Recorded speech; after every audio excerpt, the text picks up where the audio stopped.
নির্বাচনে বিজয়ী হলে দলীয় সরকারের বদলে ঐক্যবদ্ধ সরকার গঠন করবে জামায়াত ইসলামী। ঢাকা 15 নিজ আসনে প্রচারে একথা জানিয়েছেন দলটির আমির ডাক্তার শফিকুর রহমান।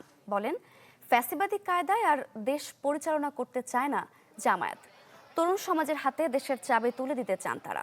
গণভোটে সবাইকে হ্যাঁতে ভোট দেওয়ার আহ্বান জানান তিনি। বলেন, সংস্কারকে হ্যাঁ বলার জন্যই এই গণভোট।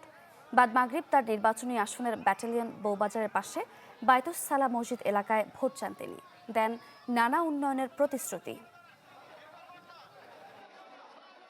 ডিজাইন, এলিগেন্স, বিউটি, সেরা পণ্য সবার জন্য।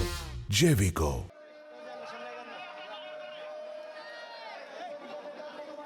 এবার এমন একটা জায়গায় ভোট দিব, যে জায়গায় ভোট দিলে এদেশের 18 কোটি মানুষ দুটা জিনিস মিনিমাম পাবে। একটা হচ্ছে শান্তি, আর একটা নিরাপত্তা। একটা সমাজের এগিয়ে যাওয়ার জন্য শান্তি এবং নিরাপত্তার কোনো বিকল্প নাই। গোটা জাতিকে আমরা আর বিভক্ত দেখতে চাই না, আমরা একটা ঐক্যবদ্ধ জাতি চাই।